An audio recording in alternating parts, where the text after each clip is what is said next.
PPT를 중심 삼고 하면은 간단하게 요약해서 할 수 있지만 좀 심화 교육으로서 교과서 원리 강론, 3색 원리 강론을 보면서 하도록 하겠습니다.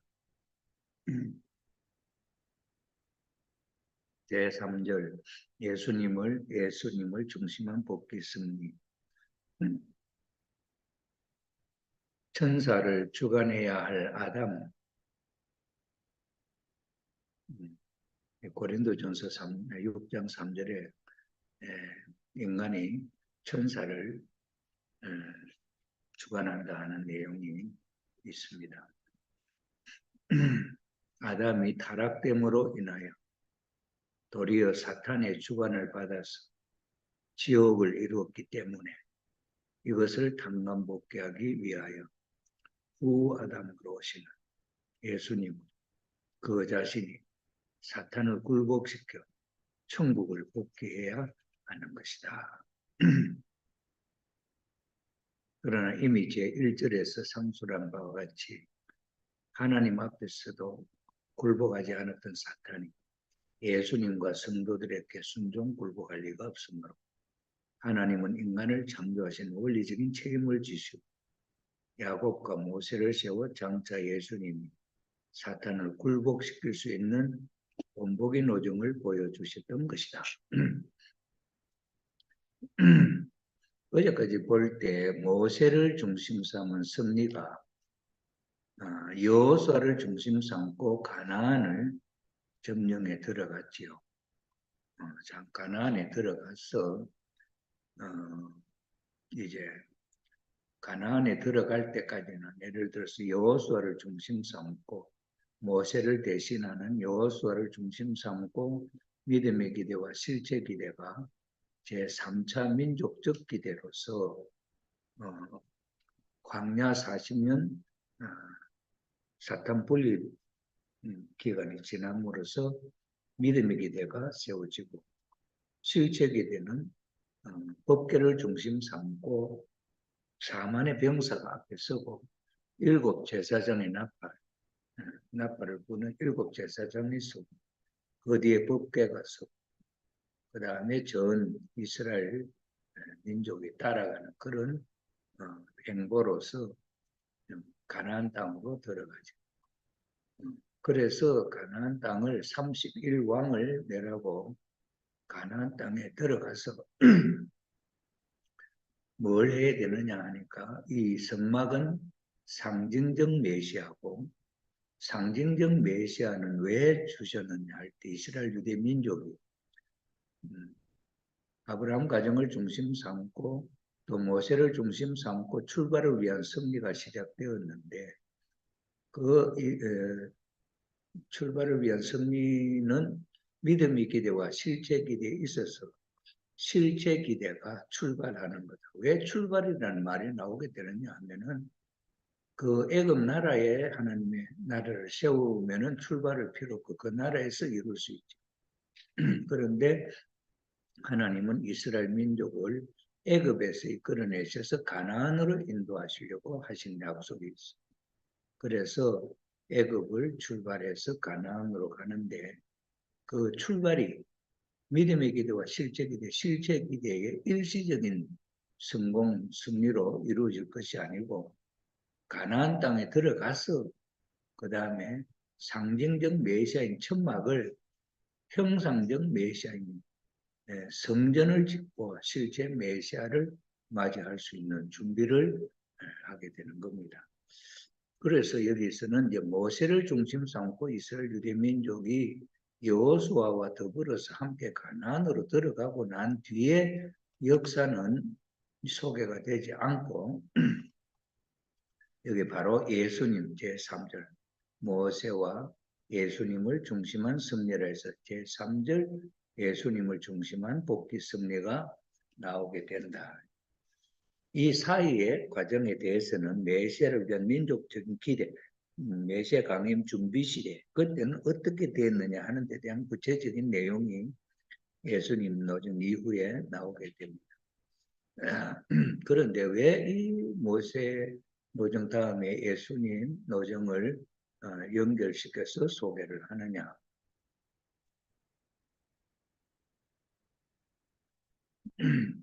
모세는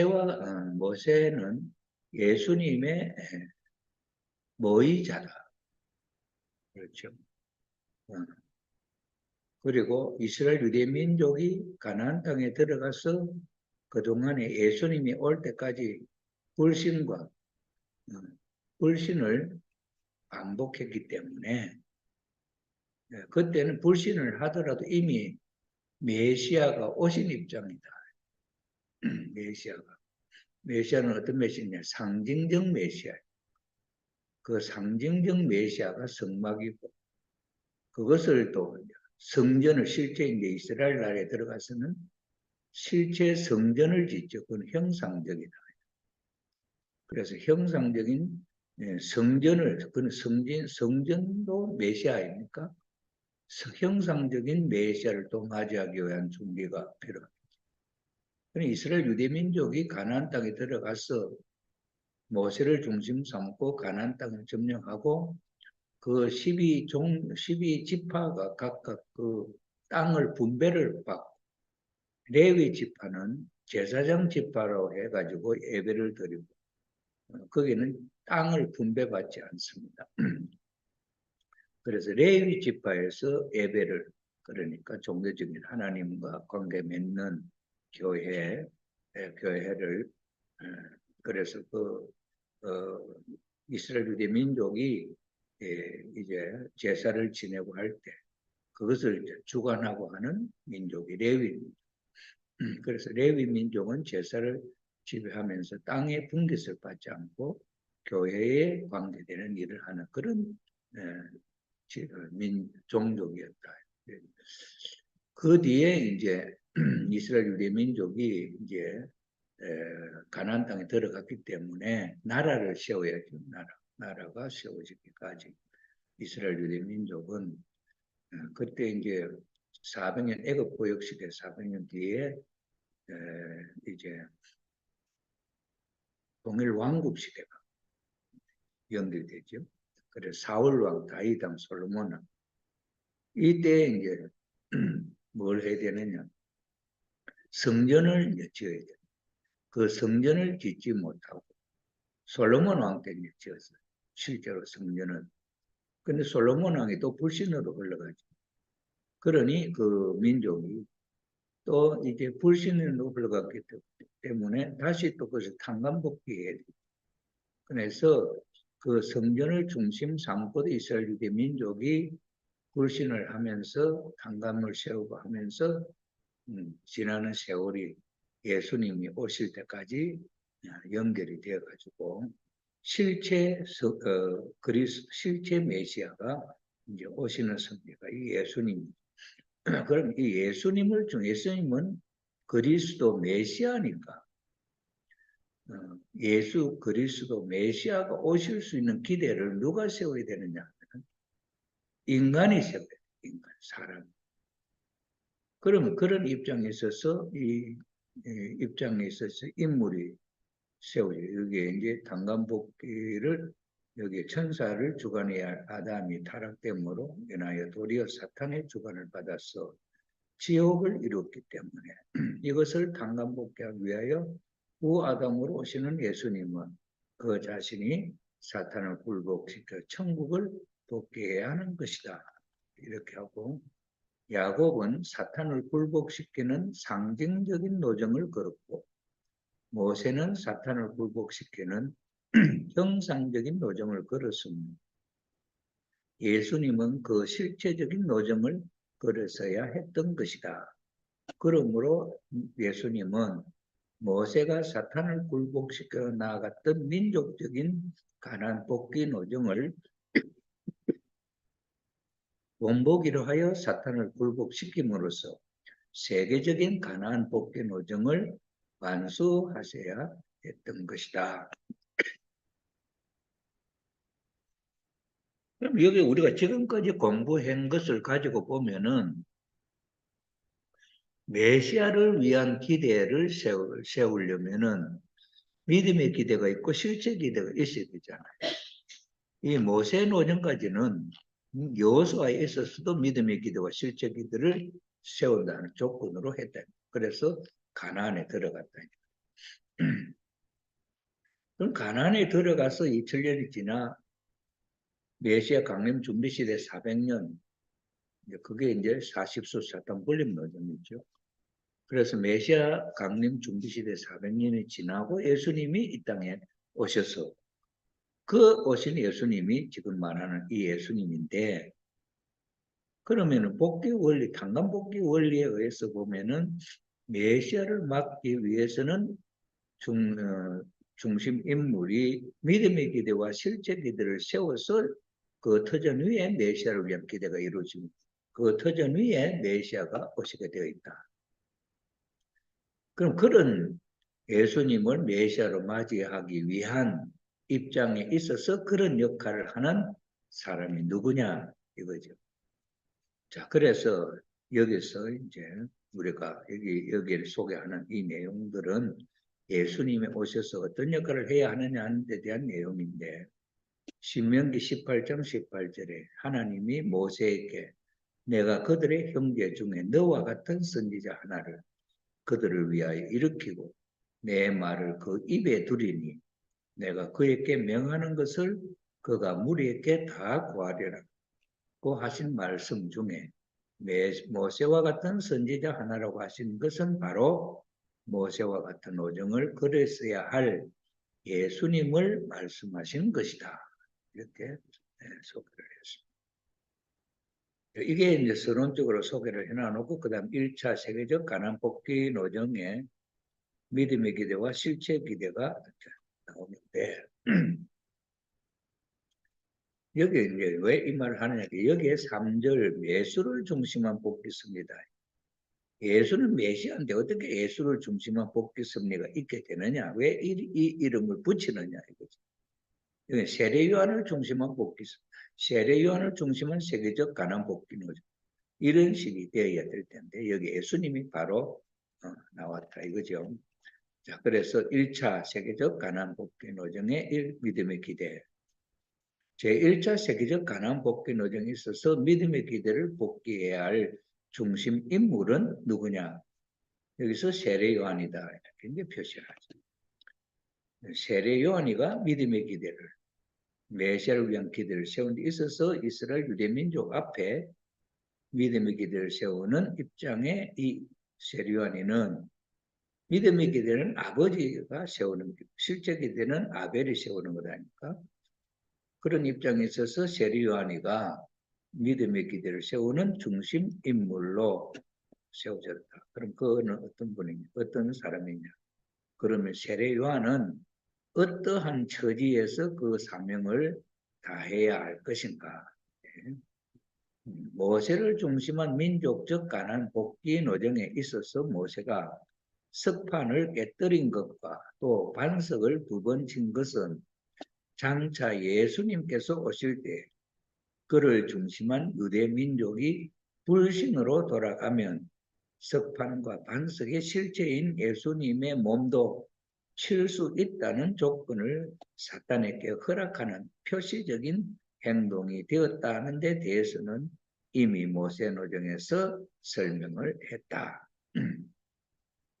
그러므로 예수님이 이 조건을 피하시게 되려면 사탄이가 예수님에게 바로 칠 수 있는 조건을 피하시게 되려면 그의 강림을 위한 터전을 닦아 나아가는 선민들이, 이스라엘 유대민족 서민들이 장차 오실 메시아의 형상체인 성전을, 형상적 메시아 형상체인 성전을 중심하고 하나가 되어야 하였다. 이제 그 설명이 나오죠. 그러나 이스라엘 민족은 항상 불신의 길을 걷게 되어 장차 오실 예수님 앞에 사탄이 침범할 수 있는 조건을 성립시켜 왔으므로 여기서 얘기 나오죠. 모세가 반석을 2번 칠 때 한 번을 치면은 원래 원칙적으로 타락한 사탄이가 한 번 쳐서 죽은 물을 낼 수 없는 죽은 반석, 죽은 생명나무, 아담을 사탄이가 한번 쳐서 생명수 샘물을 낼 반석이 생명수 샘물을 못 내는 반석이 되었고,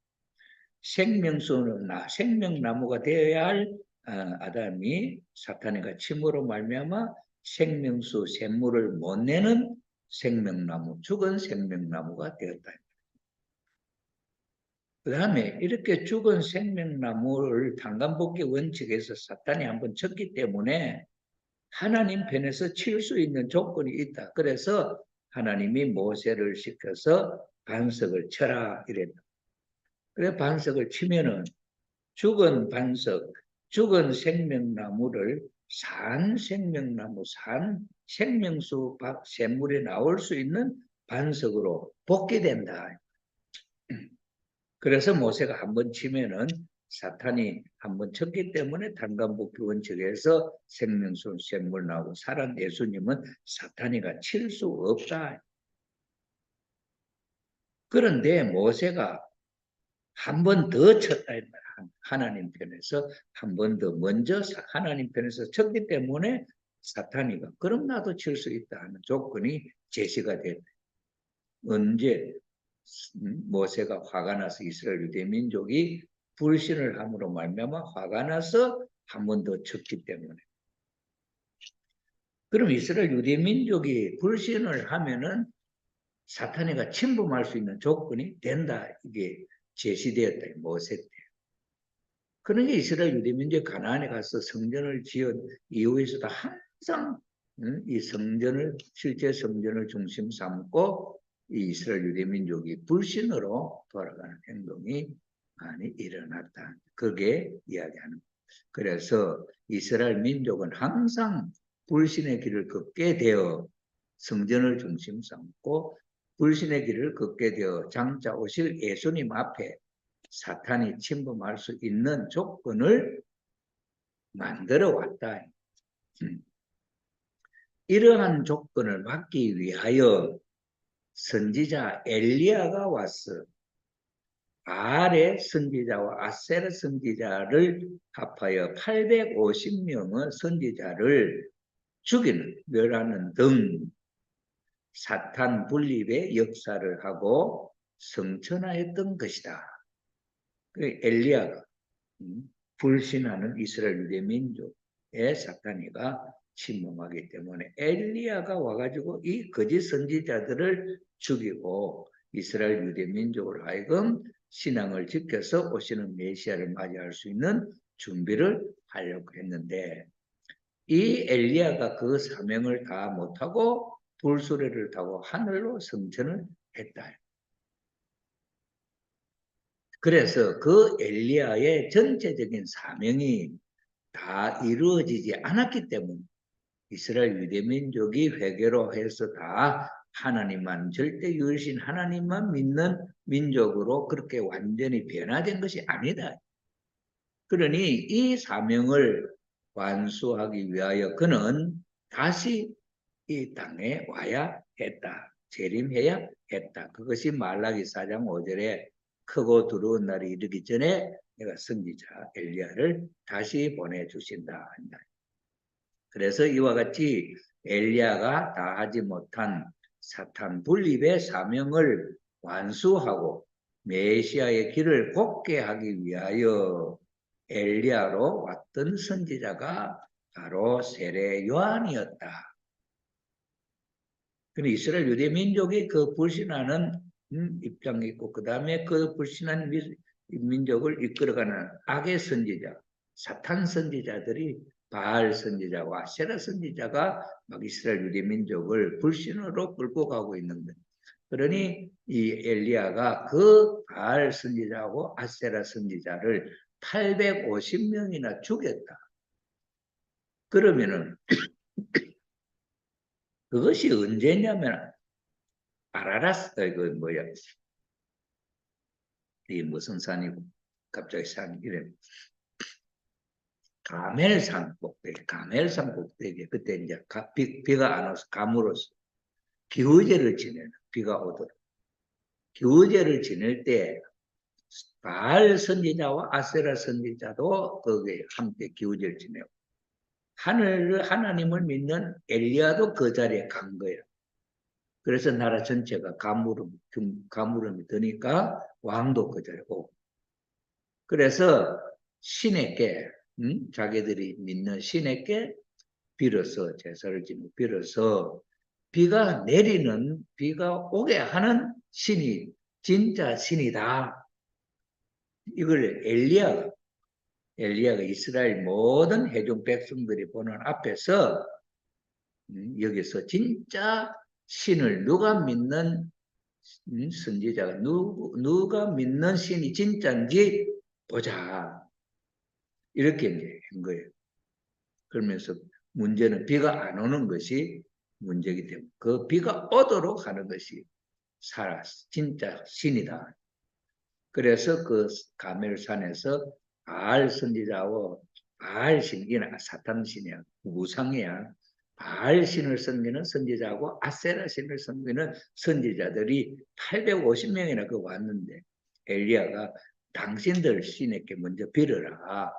거기다 제물을 기구제 지내는 제물을 차려놔 놓고 너희들이 섬기는 바알 아세라 신에게 빌어서 불을 내려가지고 이 재물을 태우고 그 다음에 하늘에서 비가 오도록 하면은 너희들이 섬기는 신이 진짜고 너희들이 못하면 내가 믿는 여호와 엘리야의 하나님을 엘리야가 기도해서 만약에 불이 하늘에서 내려와서 이 재물을 태우면은 너희들이 백성 전체가 보는 앞에서 이 재물을 태우면은 진짜 신이다. 이렇게 내기를 한 거죠. 그러면 비가 오도록 하고. 그래가지고 이제 먼저 아세라 신을 섬기고 바알 신을 섬기는 선지자들이 제물을 차려놓고 기도를 하는 거야. 물을 헌지 비가 안 오잖아. 그러니 하루 종일 뛰고 뭐 굴리고 기도해도 안 오는 거야. 그러니 이제 엘리야가 야 너희 신은 자는가 보다. 내가 해볼게. 그래서 엘리야가 나타났어요. 그래가지고 그 가물었으니까 하나님이 불을 내린데도 혹시 이게 자연발화다 하면 이게 또 누가 뭐 참소할 수 있는 조건인데 그리고 이 재물을 이 주위에 여기 전부 다 물로 갖다 부어가지고 적신하래요. 그래서 여기 하늘에서 불이 내려와서 이 재물을 태우면은 진짜다. 이래가지고는 그게 이제 그 재물을 차려놓은 그 주위에 도랑을 파고 거기다 물을 채워가지고 막 적셔놓은. 그래 엘리야가 하나님 앞에 기도를 했는데 하늘에서 불이 내려와가지고 그 물 다 말려 태우고 그 재물을 불러 태운 거예요. 그런 지금까지 바알 신하고 아세라 신이 신에게 빌었던 이 선지자들이 암만 빌어도 비가 안 왔는데 엘리야가 하나님 앞에 기도했더니 불이 내려오고 그것이 다 타고 그런 이적이 일어난 거예요. 그래서 그때 이스라엘 백성들 하여금 이 바알 신과 아세라 신을 섬기는 이 선지자들은 전부 다 가짜다 죽여라.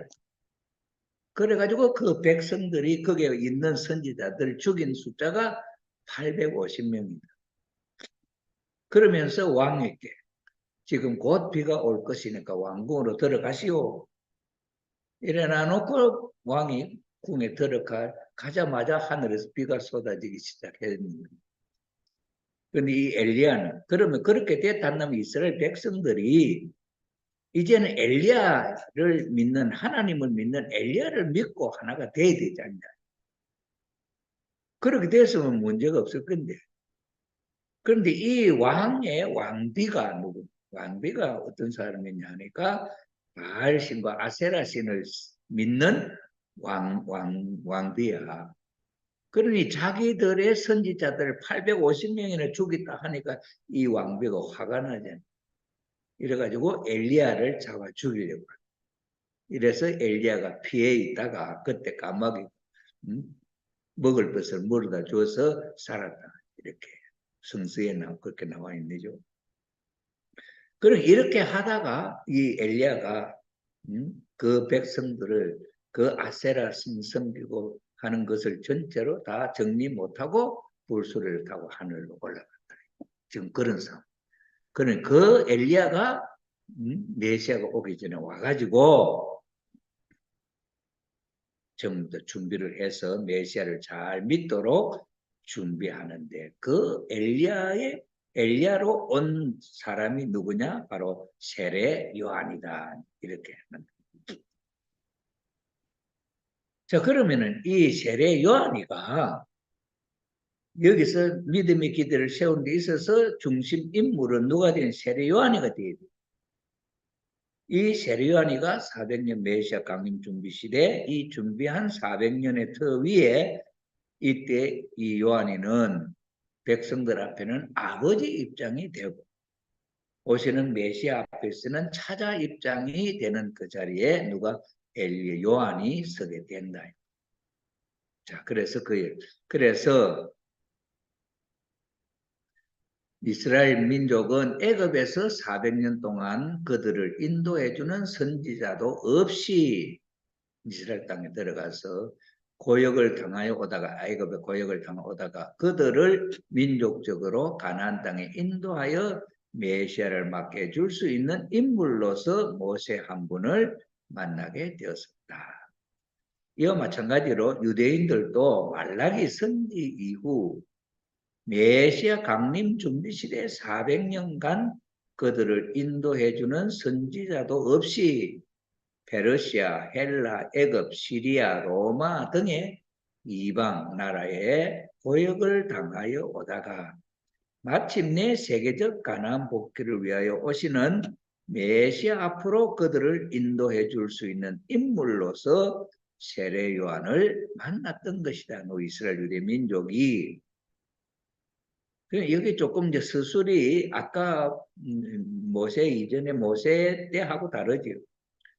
이런 메시아를 맞이할 수 있는 메시아 앞으로 인도해 줄 수 있는 그런 지도자로 세례 요한을 이스라엘 유대 민족이 만났다.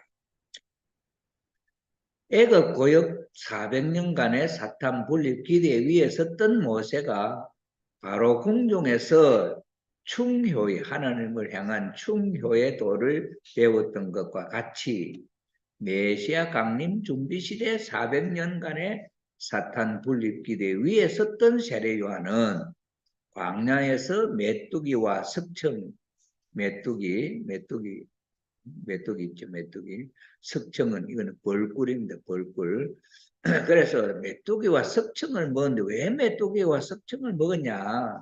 세례 요한이가 다른 사람 밥 먹는데 예를 들어서. 근데 이 세례 요한이는 신앙이 좋은 지도자이기 때문에 사탄의 손길이 간 것은 안 먹는다. 그래서 하나님이 주시는 것만 그래서 메뚜기 잡아먹고 벌꿀 따먹고 광야에서 기도해요. 그래서 백성들을 회개하라 천국이 가까웠다고 외치면서 이 역할을 그는 크고 두려운 날이 왔으니 회개하라. 회개한 백성들을 이끌고 그 메시아 앞에 가야 될 그런 사명을 해야 할 인물로 세례 요한이가 세워졌다. 그 이야기. 그래서 광야에서 메뚜기와 석청을 먹으면서 신앙이 얼마나 좋은지 우리가 알 수 있겠죠. 메시아를 막기 위하여 하늘에 대한 충효의 도를 세웠던 것이다. 그렇기 때문에 제사장을 비롯한 유대인들은 모두 세례 요한이 메시아가 아닌가 하고 생각하게 되었다.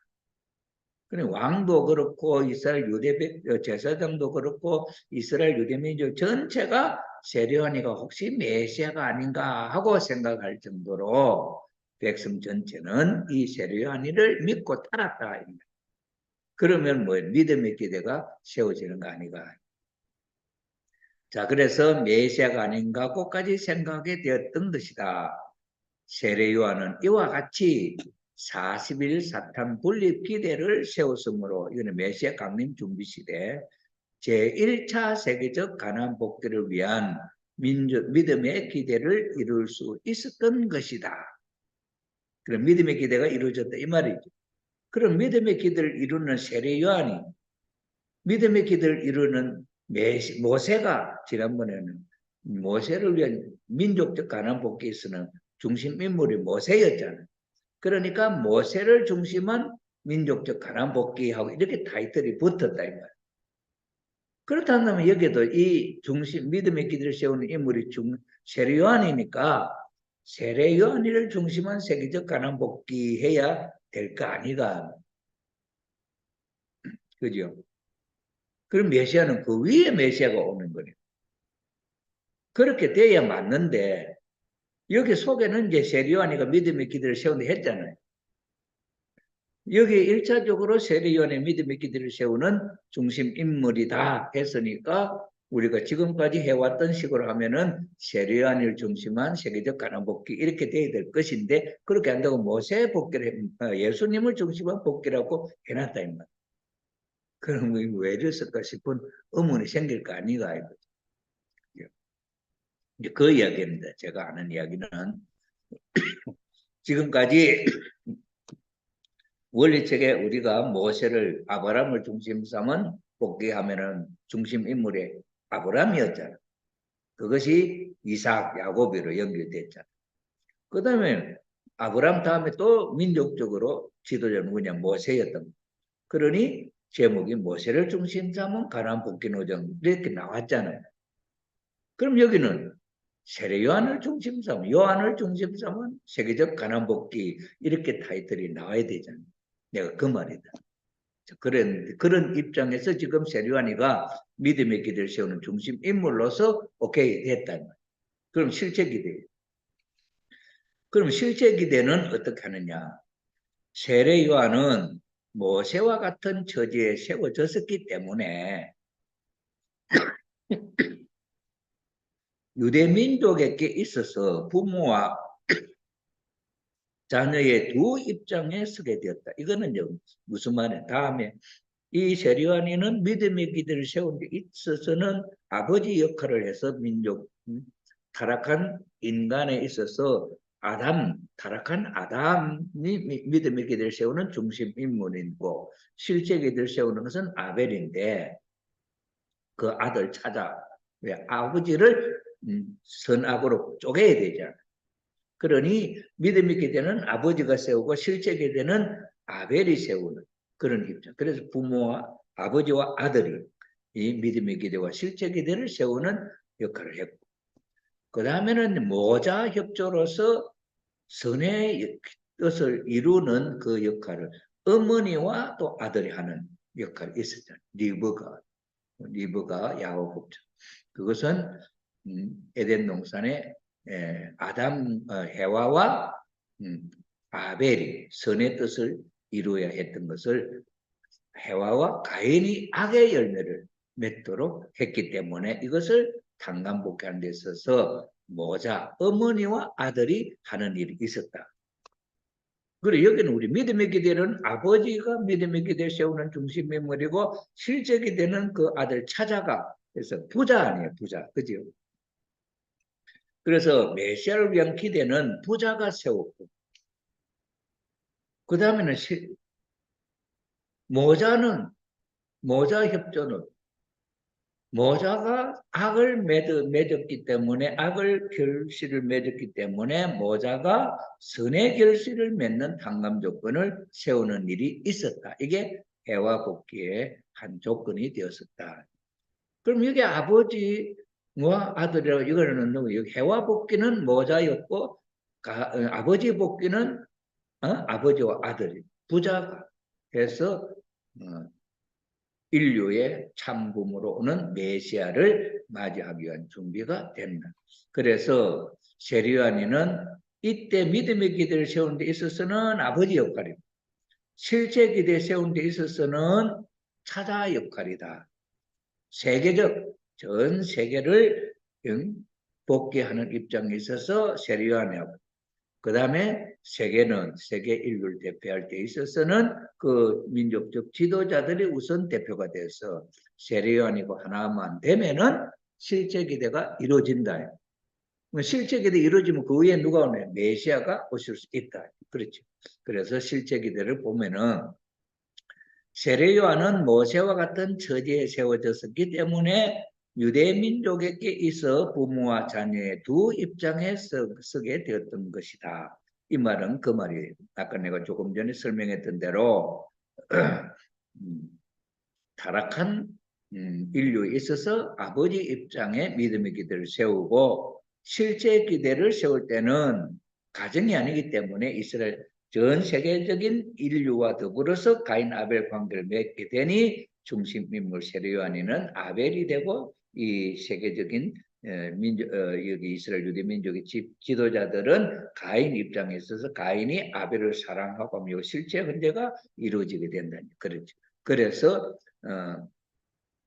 부모의 입장에서 제1차 세계적 가나안 복귀를 위한 믿음의 기대를 단감 복귀하였기 때문에 믿음의 기대를 세워졌기 때문에 동시에 자녀 입장에서 아벨 입장에서 타락성을 복귀한 세계적인 단감 조건을 세우는 데 있어서 모세 때는 민족적이고 지금은 세계적이에요. 레벨이.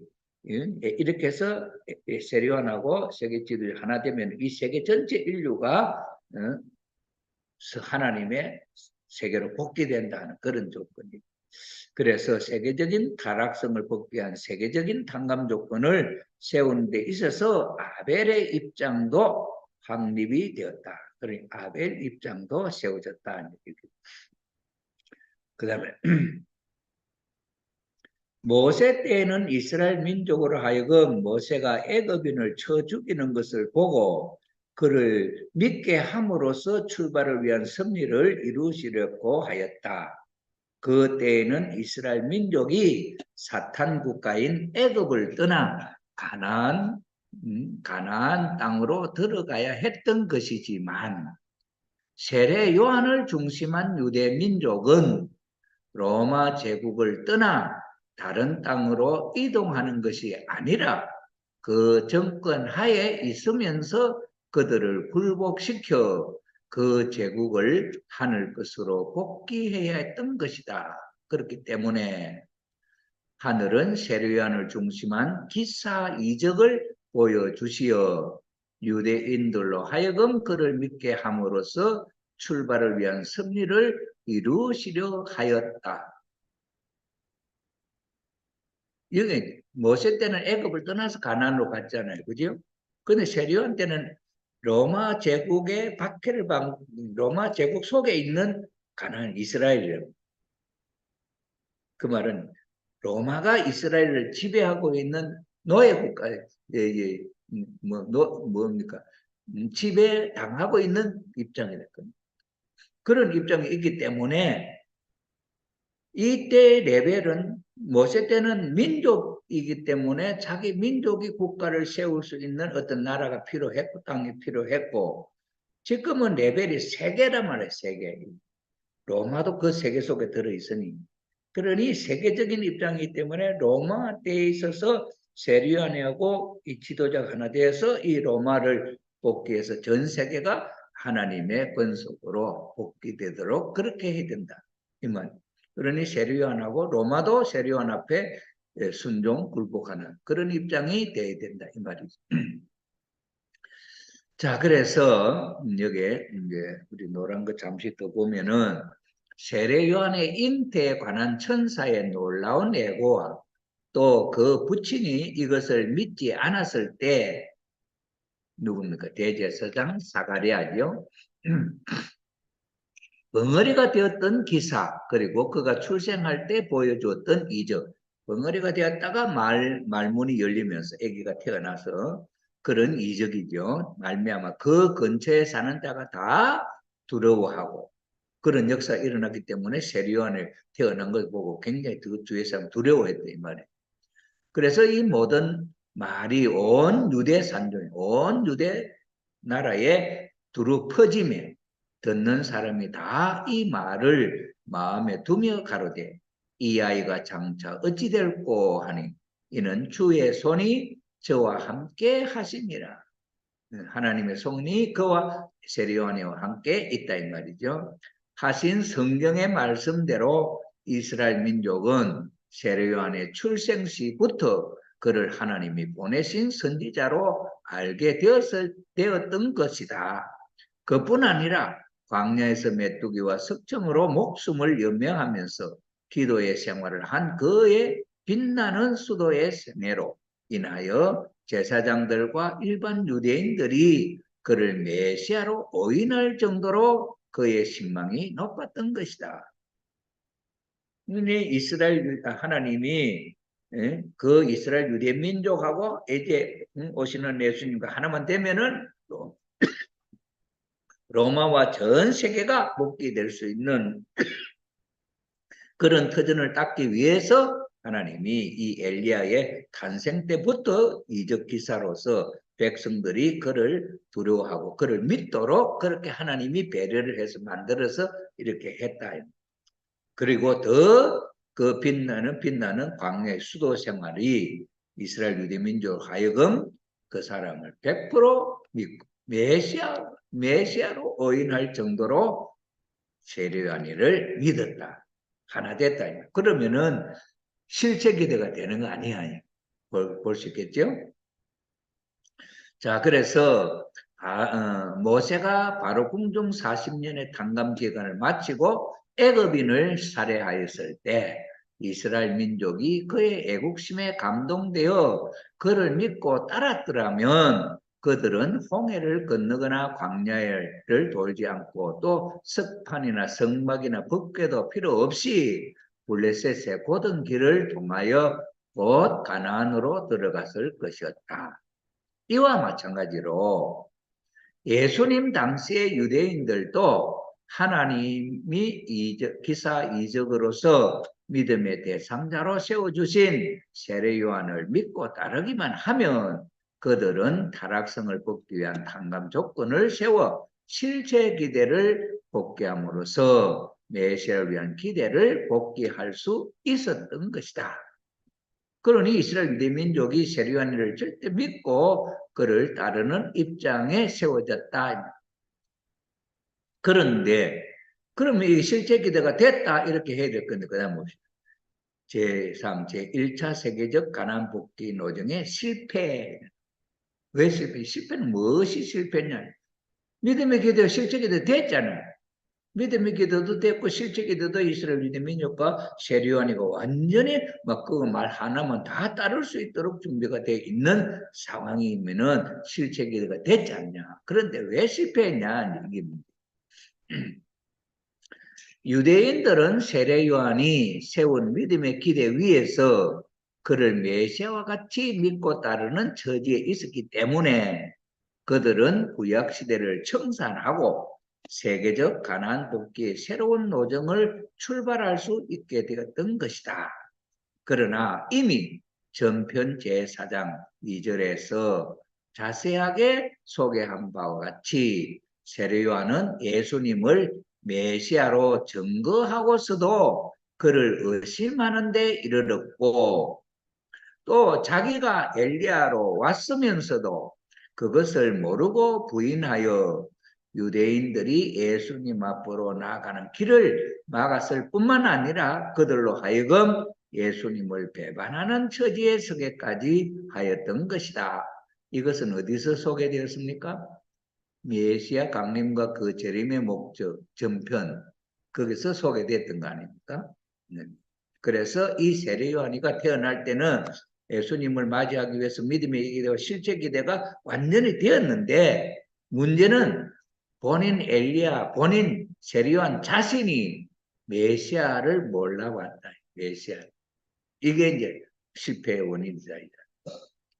이로써 세례 요한은 실제 기대를 세우는 데 있어서 아벨의 위치를 떠나게 되었기 때문에 유대인들은 타락성을 벗기 위한 세계적인 탕감 조건을 세울 수 없게 되었다. 상황은 하나님이 다 그렇게 되도록 만들어 줬는데 세례 요한이가 엘리야로서 이스라엘 유대민족 전체가 믿고 하나 될 수 있는데 다 만들어줬는데 문제가 어디서 벌어져요? 세례 요한한테 벌어진 거예요. 세례요한이가 예수님의 메시아냐 의심했단. 그럼 그 세례요한이가 왜 메시아냐 의심할 수 있냐? 전혀 예수님과 상관없는 어떤 인물이 그렇게 되었다 한다면 그런 게 문제가 없을 텐데, 세례요한이하고 메시아는 어떤 입장이냐? 세례요한 집에 대제사장 사가랴, 세례요한 집에 세례요한 세례요한 어머니 엘리자벳이 아기를 가졌어. 몇 달이나 6개월 정도 되었을 때 이 마리아, 예수님의 엄마 마리아가 그 집에 가서 살았다.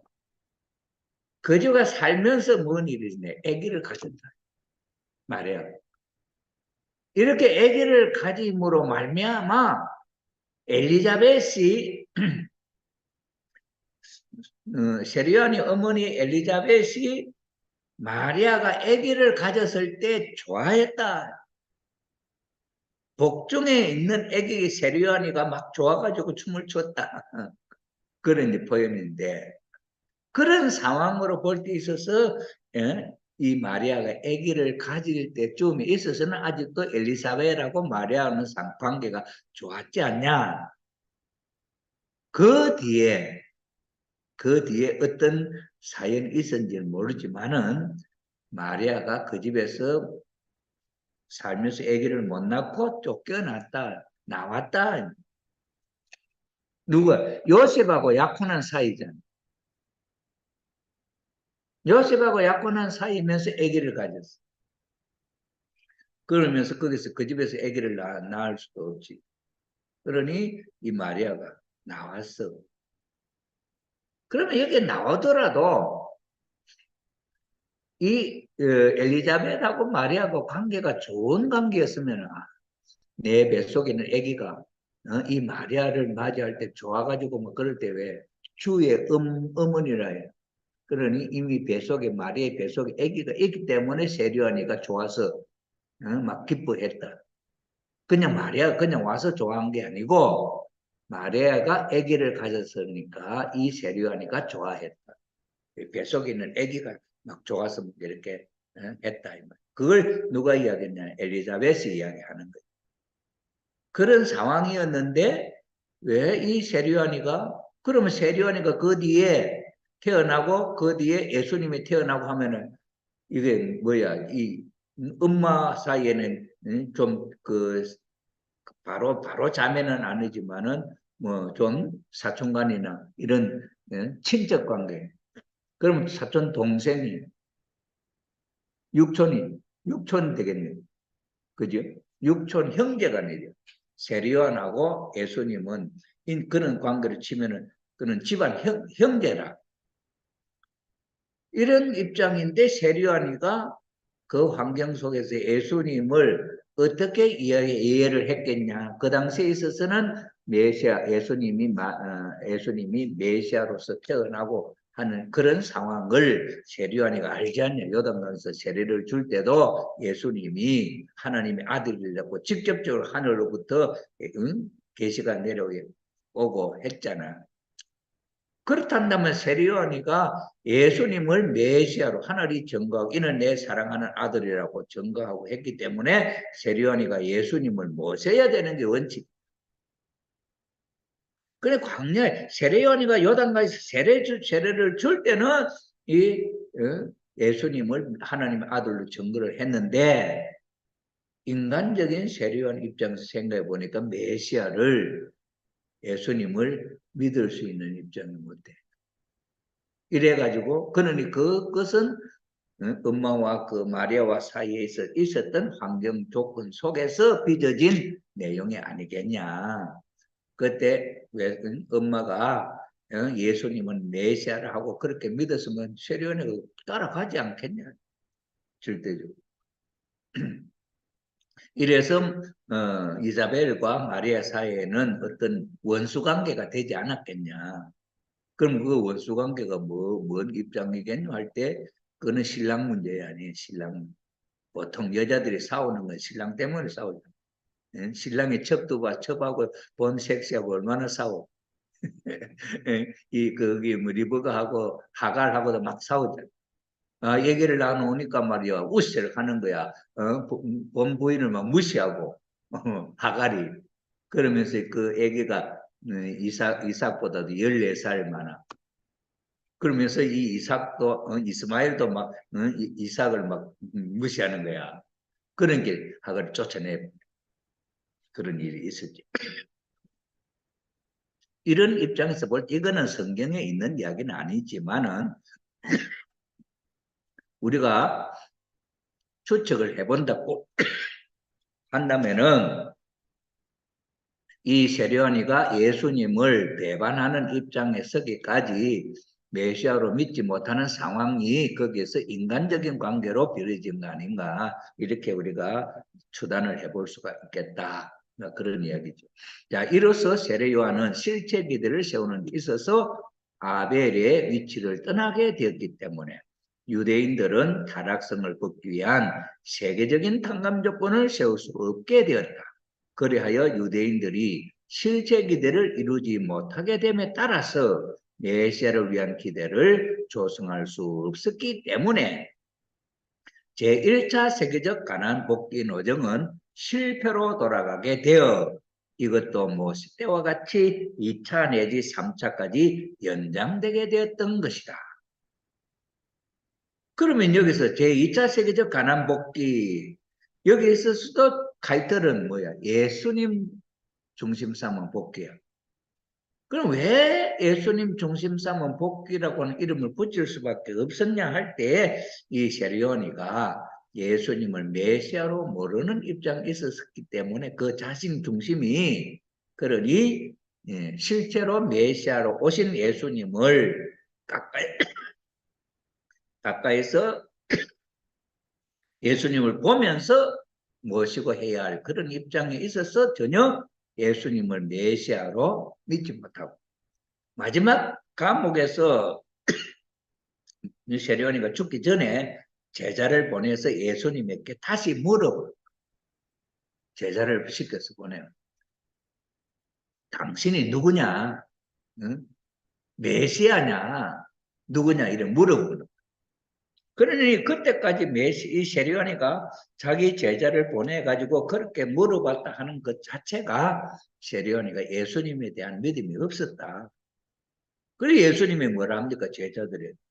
너희가 가서 너희 선생에게 이야기해라. 안전뱅이가 일어나고 막 기적역사하는 그러면서 뭡니까? 나중된 자가 묻는 데고 힘쓰는 자가 천국을 빼앗는다. 뭐 이런 이야기까지 심판의 이야기를 했다. 그럼 그 이야기를 했을 때 왜 예수님은 그렇게 했냐? 그 메시아 강림 준비 시대에 거기서 설명한 것인데 그러니 이 세례요한이가 그래 맞다 이렇게 바로 해버리면은 그 예수님의 말을 듣고 세례요한이가 자기 스스로 결정하고 한 게 아니고 그런 입장이 되니까 당신이 하고 있는 인간으로서는 하지 못할 이러한 내용들을 이적 기사를 하면서 해왔던 그 내용을 세례요한에게 이야기해라. 그러면 세례요한이가 그런 것들은 인간으로서는 할 수 없으니 하나님이 보낸 메시아가 맞구나. 이렇게 세례요한 스스로가 생각을 해서 예수님이 메시아다 하는 것을 그렇게 믿게 하기 위해서 예수님은 그렇게 이야기한 거예요. 그런데 이 세례요한에는 그렇게 예수님을 메시아로 믿지 못했다. 그래서 이 세례요한에는 아주 값없이 그 왕의 부인이 누구냐면 동생의 부인을 뺏어가지고 이제 왕비가 된 그 사건을 이 세례요한이가 왕이 잘못됐다 윤리적으로 도덕적으로 잘못됐다고 막 외고 다니는 거예요. 그러니 이 세례요한이를 잡아다 감옥에 가둔 거지. 그 이름이 누구 몰라. 그다음에 그 딸이 생일 때 살로메인가 생일 때 춤을 추면 아주 멋지게 춤을 추는데 왕이 뭐라 했냐면 너무 이뻐가지고 야 내가 너한테 상을 줄 것인데 뭘 주면 좋겠냐 이럴 때 자기 엄마가 딱 그 딸한테 가르쳤어. 만약에 응? 왕이 너 보고 무슨 상을 줄까 하고 묻거들랑 나라를 다른 나라도 띄워주겠다 이렇게 했거든 왕이. 그러니 그런 걸 말하지 말고 세례 요한의 목을 달라 해라. 왜 세례 요한이가 자꾸 자기가 왕비 된 걸 막 쫓아대니까 참소를 하니까 그게 듣기 싫은 거. 그러니 이 여자가 자기 딸을 시켜서 세례 요한 목을 달라 해. 그러니 왕은 한번 이야기를 했으면 나라 반이라도 떼주려고 한다고 했는데 뭐라냐면 세례 요한이 목을 언쟁만에 담아다 달라. 그리고 왕이 한번 말했는데 그걸 실천할 수 없잖아. 그러나 왕은 이 세리완이가 백성들이 지지하는 백성들이 많은 것을 알기 때문에 이 사람을 잘못하면 밀란이 일어나고 문제가 생길 것 같아서 조심하게 돼, 조심스럽게 돼 있는. 그런데 이 살로메가 그렇게 하니까 이 왕을 세리완을 죽이지 않았어. 그래서 세리완이는 연애 사건에 걸려들어서 아주 값없이 죽은. 하나님이 큰 선지자를 보냈는데 그 하나에 그래 죽을 일이 아니다. 그러니 예수님을 전개했으면 수지자가 되어서 세계적인 뜻이 이루어질 수 있었는데 그 세례요한이가 그런 일을 못해서 1차적으로 실패가 끝났기 때문에 그 다음에 2차적인 세계적 제2차 세계적 가나안 복귀 노정을 이제 하나님이 다시 해야 되잖아. 그럼 세례요한이가 없어졌는데 누가 할 거냐? 세례요한이가 예를 들어서 뭐 실수해갖고 이게 예를 들어 아브람 재물 실수해서 이삭을 세워서 했지만 모세는 나오면서 1차, 2차, 3차 뭐 연장되는 2차까지는 모세가 하고 3차에 여호수아에게 물려줬잖아요. 그러면 이렇게 해왔잖아. 그러면은 여기 세례요한이가 다시 하든지 해야 되는데 세례요한이 죽어버리고 그러면은 누가 해야 되겠냐? 이게 이제 메시아는 왔는데 메시아는 누구 기반 위에 섰냐? 이 세례요한이가 닦아놓은 기반 위에 서서 메시아가 돼야 되는 거야. 근데 이 기반이 있어야 메시아가 되는데 이 메시아가 이 기반이 없어져 버리면 메시아가 밟아질 거예요. 없잖아. 그러니 어떻게 돼요? 이 메시아는 자기 스스로가 이 자리로 내려와 세례요한을 대신한 인간 자리로 내려오게 돼요. 그래서 인간 세례요한으로 인간 예수님 세례요한을 대신한 인간 입장으로 내려오기 때문에 이 복귀 섭리가 인간 예수님 세례요한을 대신한 인간 예수님으로서 섭리를 하다가 돌아가셨어요. 그렇기 때문에 복귀 섭리가 예수님 중심한 복귀 섭리는 메시아 예수가 아니고 세례요한을 대신하는 예수님 그 의미가 그래서 우리가 생각할 때는 예수님을 중심한 복귀 섭리라고 할 수가 없잖아. 예수님 메시아인데.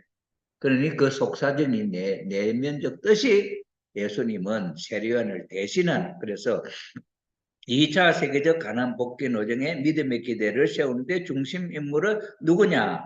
예수님이 세례요한의 사명을 대신했다. 이렇게 이제 나오는. 근데 예수님이 세례요한의 사명을 대신하면은 그럼 이 예수님이 메시아냐 인간이냐 이거지. 그 세례요한 사명을 대신하는 예수님은 누구냐? 메시아이면서 이렇게 하느냐 그게 아니에요. 메시아가 메시아에서 내려오고 메시아 자리에서 타락한 인간으로 내려오고 이게 이제 여기 2차 섭리에서 나타나는 그런 내용이다 하는 것이죠. 이 내용은 이제 월요일부터 다시 공부하도록 1차 세계적 가나안 복귀에 있어서 세례요한이가 섭리를 어떻게 했느냐 하는 데 대한 내용을 소개를